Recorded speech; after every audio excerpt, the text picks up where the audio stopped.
Hello everyone, I am Nikita Gupta and we have started our unit first chapter antihistaminic agents जिसके अंदर अभी तक हम antihistaminics का जनरल इंट्रोडक्शन देख चुके हैं और एंटीहिस्टामिनिक ड्रग्स का क्लासिफिकेशन देख चुके हैं।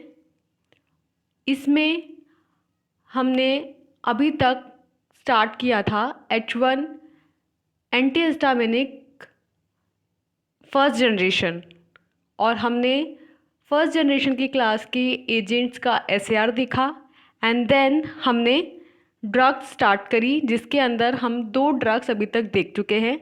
पहली थी हमारी डाईफिनाइल हाइड्रामीन एंड सेकंड थी डाईमेनहाइड्रेनेट।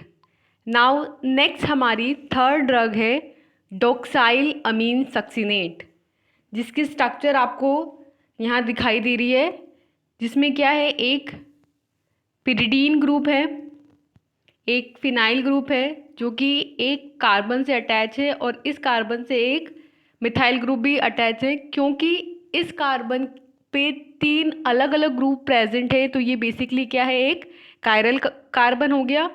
देन इससे अटैच है इथाइलिन और अमीन ग्रुप, तो इसका आयुर्वेदिक नेम क्या हुआ, NN डाई मिथाइल 2 मीन्स के सेकेंड पोजिशन पे 1 phenyl 1 pyridine and 2 yl ethoxy ethanamine and then it is salt of succinate, so succinate. अब ये जो डॉक्साइल अमीन सक्सिनेट है, जब आप इसे देखेंगे इसकी फिजिकल प्रॉपर्टीज़ को तो आपको ये कैसा दिखाई देगा। सो नेक्स्ट आती है इसकी properties. It is white to creamy white powder, means कि इसका जो कलर है वो वाइट टू क्रीमी वाइट है एंड विथ कैरेक्टरिस्टिक ऑर्डर, इसका जो ऑर्डर है वो एक स्पेसिफिक सा कैरेक्टर है, आप इसको डिफ्रेंशिएट कर सकते हैं अदर ड्रग से। And it is soluble in water alcohol and chloroform, तो इसे आप वाटर में भी ये डिज़ोल्व हो जाता है, क्लोरोफॉर्म में भी और अल्कोहल में भी। It is readily absorb by the GIT, it is metabolize in liver by cytochrome P450 enzyme and excreted in urine as N-desmethyl doxylamine N oxide and diadenomethyl doxylamine as metabolites. So ये जो आपका डॉक्साइलमीन succinate है, ये इसकी अगर हम pharmacokinetics की बात करें तो इसे GI रूट से लेंगे तो ये वेल अब्जॉर्ब हो जाता है। अब्जॉर्ब होने के बाद ये डिस्ट्रीब्यूट होगा एंड देन लीवर में जाके मेटाबोलाइज होगा। इसे मेटाबोलाइज करने के लिए जो एंजाइम रिस्पॉन्सिबल है that is cytochrome P450 and इसके जो मेटाबोलाइट्स बनेंगे वो होंगे N-desmethyl doxylamine N oxide and didesmethyl doxylamine and then इसके ये जो मेटाबोलाइट्स बने हैं ये फाइनली यूरिन के थ्रू एक्सक्रीट आउट हो जाएंगे। So this is the pharmacokinetics of doxylamine succinate. Then अगर हम इसके मैकेनिज्म ऑफ एक्शन की बात करें कि ये कैसे एक्ट करता है, so it acts by competitively inhibiting histamine at H1 receptors, means कि जो हिस्टामिनिक रिसेप्टर्स हैं उनमें जो स्पेसिफिकली H1 रिसेप्टर हैं उस पर बाइंड होने के लिए ये हिस्टामीन के साथ कम्पीट करता है और खुद बाइंड होकर हिस्टामीन को इनहिबिट कर देता है। तो इस तरीके से ये अपना एक्शन शो करता है। सो फाइनली इसका यूज़ किस किस में किया जाता है, so it is use in combination to treat nausea vomiting in pregnancy, means कि प्रेगनेंसी के टाइम पे ना वुमेंस को नोजिया और वॉमिटिंग के जैसा फील होता है तो उसको ट्रीट आउट करने के लिए इसे यूज़ किया जाता है।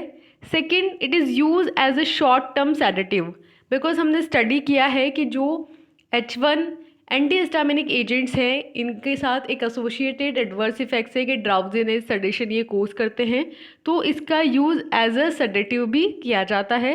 Then it is use in combination with other drugs to treat allergy and cold.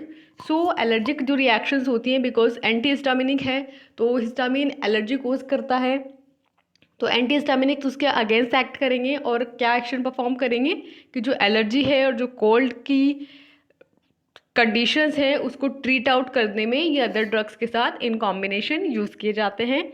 And fourth है कि it is use in the combination with paracetamol and codeine as an analgesic. तो इसका यूज़ एज एन अनाल्जेसिक, जो paracetamol है, codeine है, ये तो basically अनाल्जेसिक्स होते ही हैं, पर उनके साथ एज एन अनाल्जेसिक भी किया जाता है। देन नेक्स्ट आती है हमारी फोर्थ ड्रग, क्लीमिस्टीन फ्यूमरेट। इसकी स्ट्रक्चर देखेंगे हम क्लीमिस्टीन फ्यूमरेट तो आपको दिखेगा कि हमने लास्ट क्या देखा था, एक फिनाइल एक पिरिडीन ग्रुप। यहाँ पे पहली फिनाइल है, दूसरा क्लोरोफिनाइल है एंड थर्ड मिथाइल ग्रुप है जो कि एक कार्बन से अटैच है। एंड देन वही similarly oxygen and then CH2 ethylene. और यहाँ पे जो नाइट्रोजन है वो टर्शरी नाइट्रोजन तो है लेकिन वो एक रिंग में है।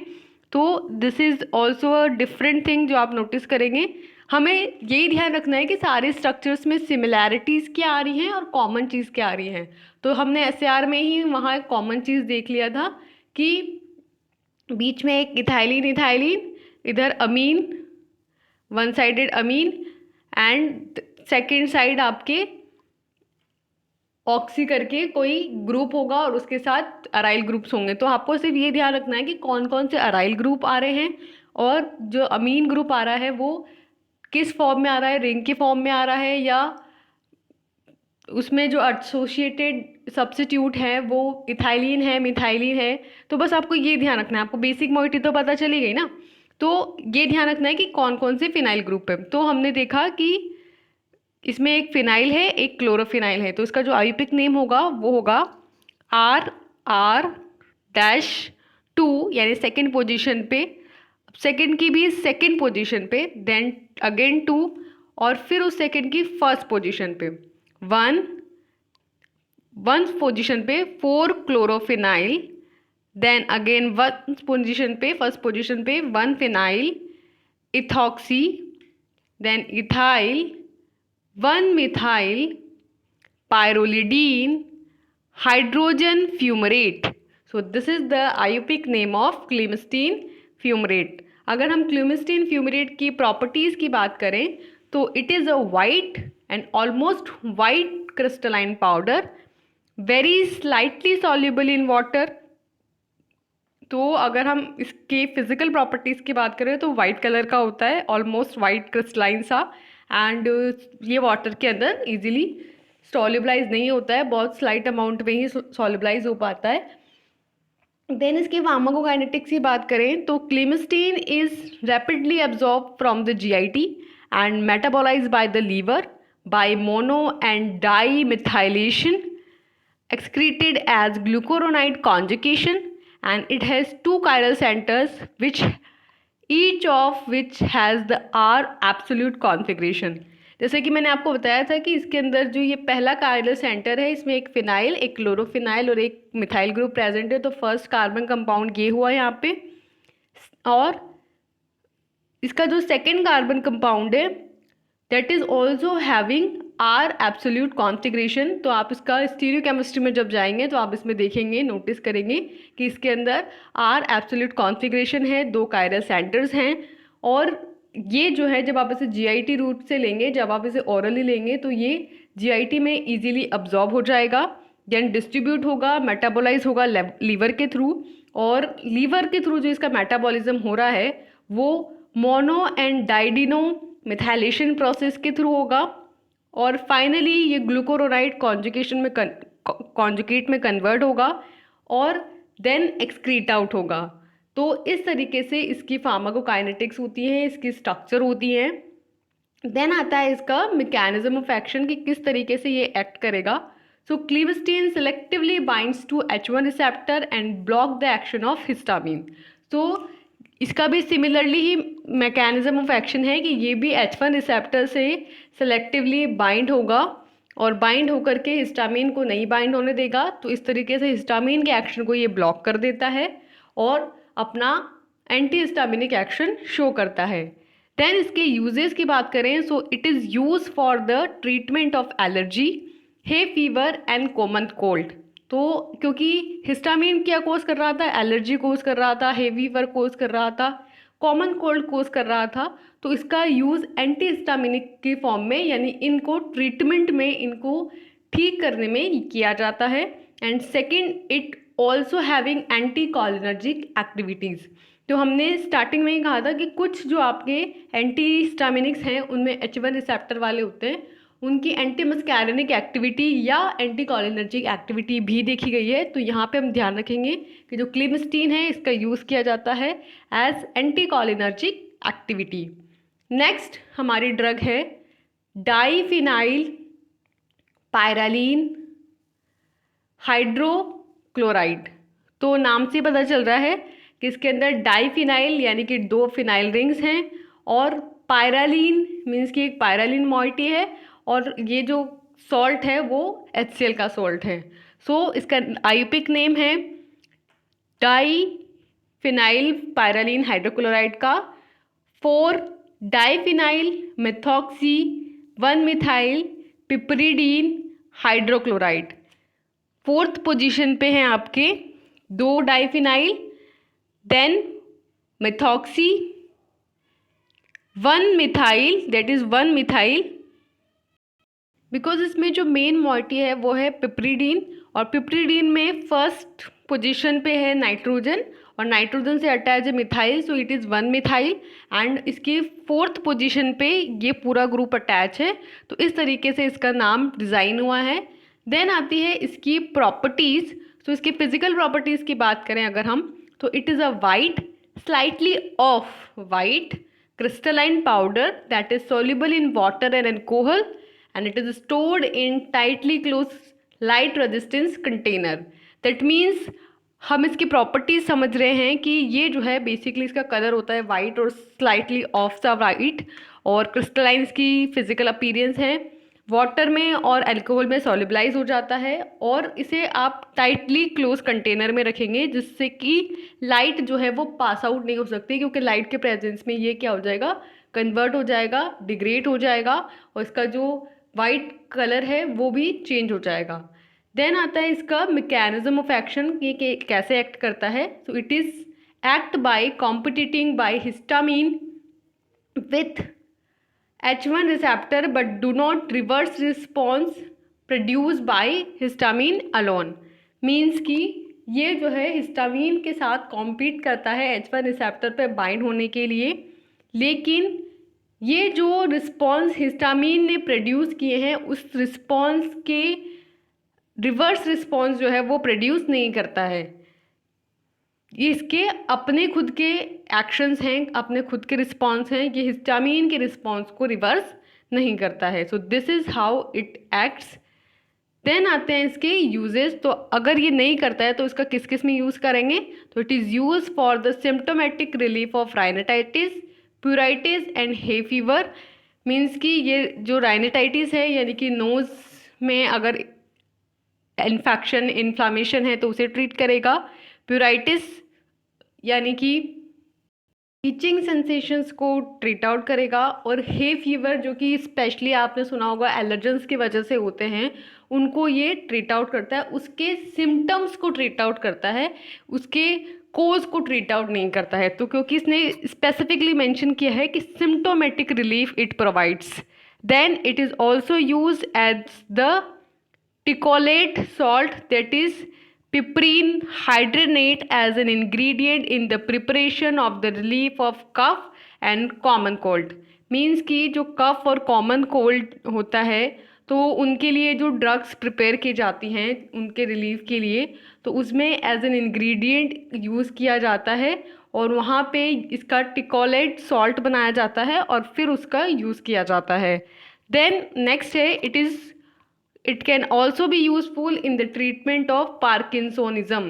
मीन्स कि पार्किंसन डिजीज़ के ट्रीटमेंट में भी इसका यूज़ किया जाता है, क्योंकि जैसे कि हमने स्टडी किया है कि H1 रिसेप्टर एंटागोनिस्ट की जो ड्रग्स हैं वो एंटी मस्कैरिनिक एजेंट के फॉर्म में यूज़ की जाती हैं। सो इसका use as an anti Parkinson और पार्किंसोनिज्म के ट्रीटमेंट में इसका यूज़ किया जाता है।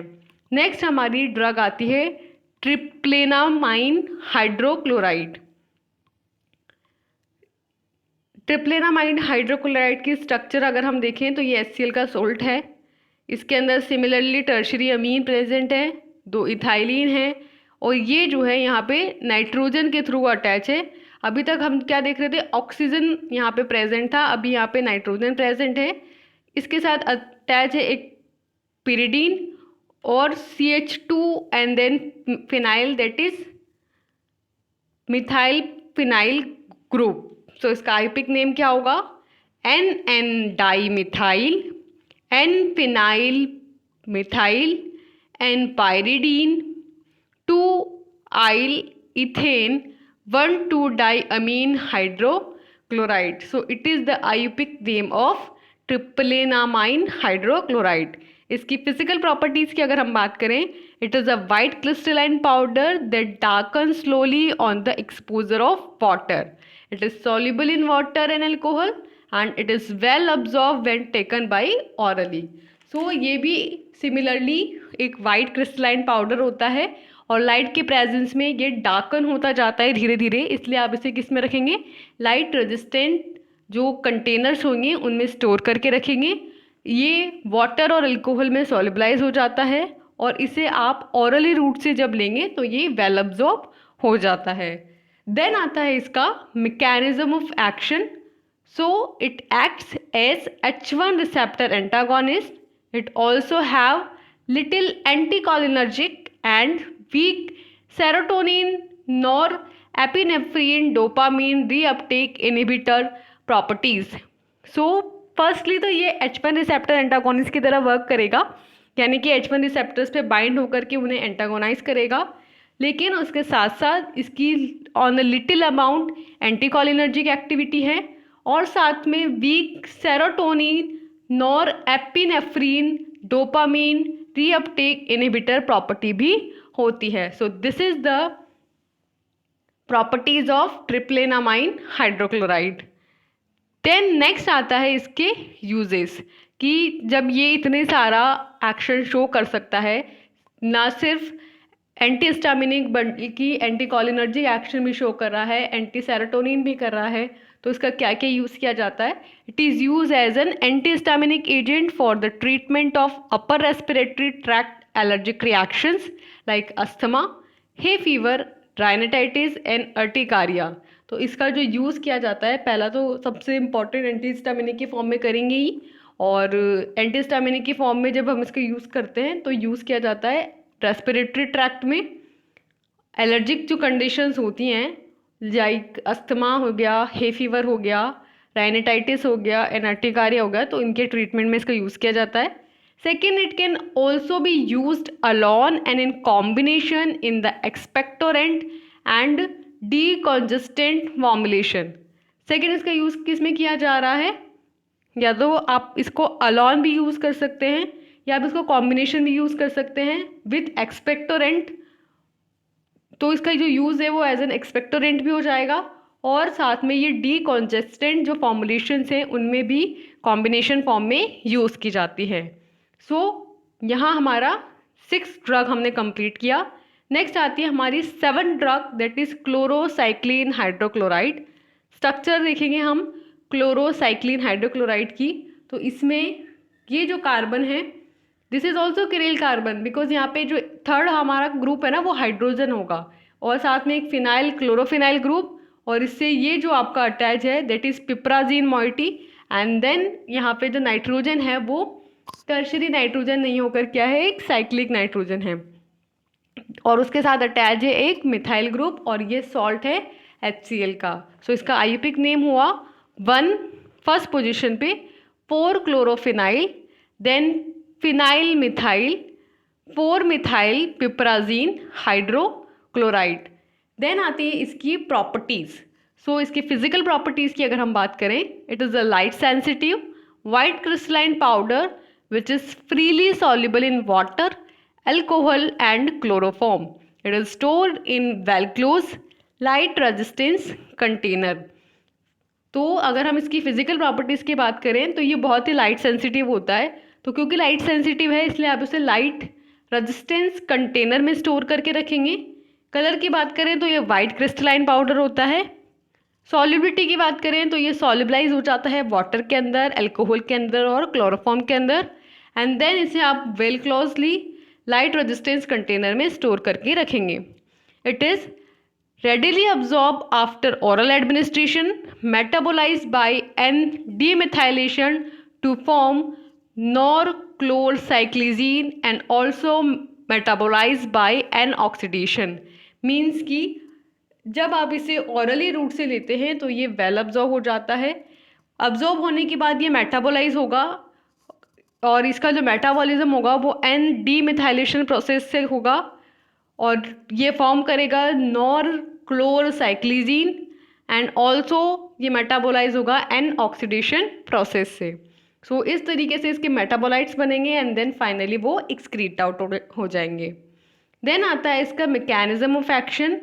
तो it is act as H1 receptor antagonist, यानी कि बेसिकली ये क्या करेंगे, सभी H1 रिसेप्टर्स पे बाइंड होंगे और उन्हें एंटागोनाइज करेंगे। तो बेसिकली इसी तरीके से सभी इनका मैकेनिज्म ऑफ एक्शन है।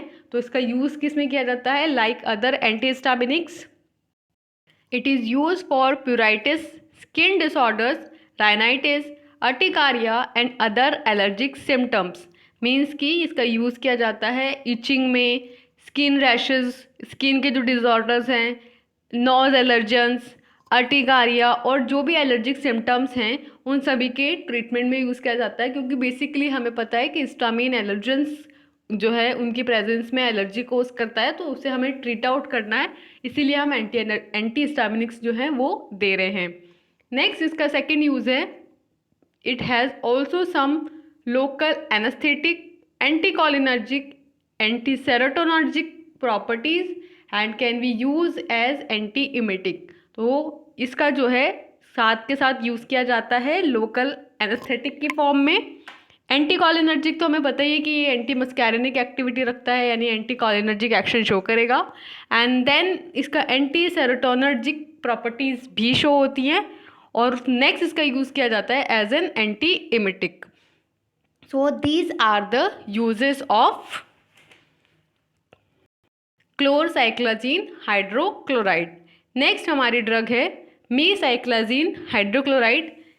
इसमें और हमारे लास्ट जो ड्रग थी क्लोरसाइक्लाजीन, उसमें हम डिफरेंस देखेंगे तो हमें पता चलेगा कि सिर्फ एक डिफरेंस है कि वहाँ पे CH3 ग्रुप था और यहाँ पे CH2, देन उससे अटैच है फिनाइल एंड देन CH3। तो दिस इज़ ओनली डिफरेंस, बाकी जो इधर के बचे स्ट्रक्चर है वो सेम है हमारे लास्ट स्ट्रक्चर से। तो इसका जो आयुपिक नेम होगा वो होगा 1, यानी फर्स्ट पोजीशन पे 4 chlorophenyl phenyl methyl and fourth position पे 3 मिथाइल बेंजाइल पिपराजीन हाइड्रोक्लोराइड। देन आती है इसकी properties, it is white slightly yellowish crystalline powder.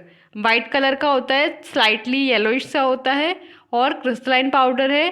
Practically insoluble in water and stored in well close container.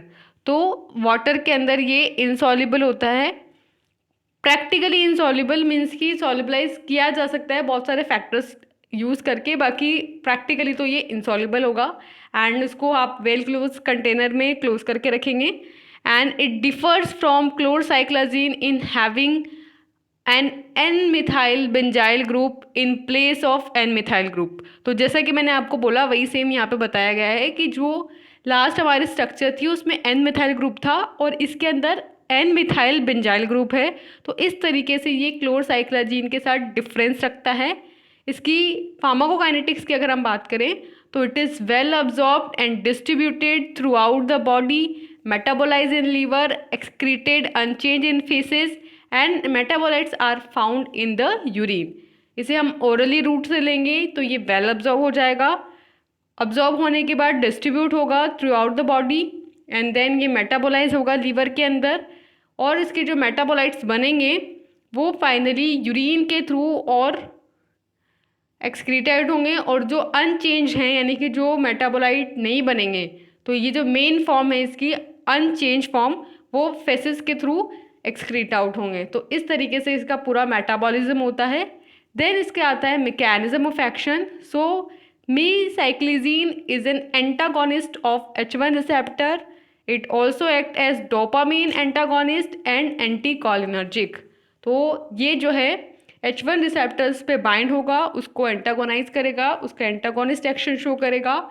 And along with इसका साथ में एक और action है डोपामिन एंटागोनिस्ट, यानी कि डोपामिनर्जिक जो रिसेप्टर्स हैं उनको भी ये एंटागोनाइज करता है। एंटीकोलिनर्जिक एक्शन है, यानी कोलिनर्जिक जो रिसेप्टर्स हैं उनको भी ये एंटागोनाइज करता है। तो इसके जो भी कोलिनर्जिक के, जो भी डोपामीन के और जो भी हिस्टामिन के एक्शंस थे उसको ये इसने एंटागोनाइज किया है, तो उनके अपोजिट एक्शंस ये शो करता है। तो इसका यूज़ किया जाता है, it is use for its long lasting antiemetic effect. इसका यूज़ किया जाता है इसके long lasting antiemetic effect के लिए। And it is primarily use for the treatment of nausea, vomiting, motion sickness और वर्टिगो। मीन्स कि क्योंकि ये एंटी कोलिनर्जिक इफेक्ट भी शो कर रहा है, इसलिए इसका यूज़ नोजिया वॉमिटिंग के लिए करेंगे, मोशन सिकनेस के लिए करेंगे। मोशन सिकनेस मीन्स कि जब ट्रैवलिंग के टाइम पे जी मचलाता है, वॉमिटिंग जैसा फील होता है, तो उसके ट्रीटमेंट के लिए। और वर्टिगो मीन्स कि सर चकराना जैसी जो प्रॉब्लम्स होती हैं उनको ट्रीट आउट करने के लिए इसका यूज़ किया जाता है। And it is also use in pruritic skin disorders. Means कि स्किन डिसऑर्डर्स जो होती है, स्किन में इचिंग वगैरह होती है, उसको ट्रीट आउट करने के लिए भी इसका यूज़ किया जाता है। देन हमारी नेक्स्ट ड्रग आती है ट्राइमीप्राजीन टार्ट्रेट। इसका दूसरा नाम है एलिमिमाजीन। इसकी अगर हम स्ट्रक्चर को देखें तो इसमें क्या है, फिनोथायाजीन रिंग प्रेजेंट है, उससे अटैच है दोनों तरफ फिनाइल ग्रुप, और साथ में एक चेन है जिसके अंदर मिथाइल प्रोपाइल और टर्शरी अमीन ग्रुप प्रेजेंट है। इसका आयुपिक नेम होगा 10, यानी 10th पोजीशन पे। उसमें 3rd पोजीशन पे डाई मिथाइल अमीनो, सेकेंड पे 2 मिथाइल प्रोपाइल फिनोथायाजीन टार्ट्रेट। इसकी प्रॉपर्टीज़ की बात करें तो इट अकर्स एट वाइट और of white crystalline powder that is freely soluble in water and alcohol. Means कि ये अगर इसकी फिजिकल प्रॉपर्टीज़ की बात करें तो वाइट कलर का होता है या ऑफ वाइट सा इसका कलर होता है, क्रिस्टलाइन सा होता है, क्रिस्टल्स के फॉर्म में प्रेजेंट है, वाटर और अल्कोहल के अंदर ये फ्रीली सॉल्युबल हो जाता है। देन इसकी फार्माकोकाइनेटिक्स की बात करें तो ये जो है well absorb in the digestive tract and metabolize in liver.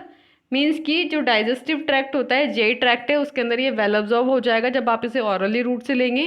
Then ये डिस्ट्रीब्यूट होगा और लीवर के थ्रू मेटाबोलाइज होगा। नेक्स्ट आता है इसका mechanism of action. So trimeprazine antagonist the action of histamine by binding it H1 receptor. Means कि ये H1 रिसेप्टर्स पे जाके बाइंड होगा और जो हिस्टामीन का एक्शन है उसे ये एंटागोनाइज करता है। So this is how trimeprazine acts. Then आता है कि ये इस तरीके से फंक्शन करके इसका यूज़ किस किस में किया जाता है। तो इसके यूजेस की अगर हम बात करें तो it is use as an antipruritic, यानी कि जो इचिंग वगैरह होती है उनको ट्रीट आउट करता है, ये रेडनेस वगैरह को उसको ठीक करता है, इचिंग नहीं होने देता। It is also use as sedative, hypnotic, antiemetic for motion sickness. Means कि क्योंकि हमने कहा है कि H1 रिसेप्टर एंटागोनिस्ट के साथ एक एसोसिएटेड एडवर्स इफेक्ट है कि ये ड्राउजीनेस एंड सेडेशन कोज करता है, तो इसका यूज़ एज एन सेडेटिव और हिप्नोटिक कर सकते हैं आप, एंटीमेटिक कर सकते हैं क्योंकि एंटीकोलिनर्जिक प्रॉपर्टीज़ रखता है, एंड इसका यूज़ किया जाता है for motion sickness. In Russia it is use for the treatment of anxiety disorders, personality disorders और ऑर्गेनिक मूड डिसऑर्डर्स। तो रशिया में इसका जो यूज़ है वो एक्स्ट्रा किया जाता है एंजाइटी डिसऑर्डर्स को ट्रीट आउट करने में, किसी स्पेसिफिक पर्सन में पर्सनैलिटी डिसऑर्डर्स हैं उनको ट्रीट आउट करने में, ऑर्गेनिक मूड डिसऑर्डर्स को ट्रीट आउट करने में, यानी कि एज एन एंटीमैनिक एजेंट भी इसका यूज़ आप देख सकते हैं। नेक्स्ट हमारी 10th और लास्ट ड्रग आती है H1 receptor antagonist first generation की, दैट इज सिप्रोहेप्टाडीन हाइड्रोक्लोराइड।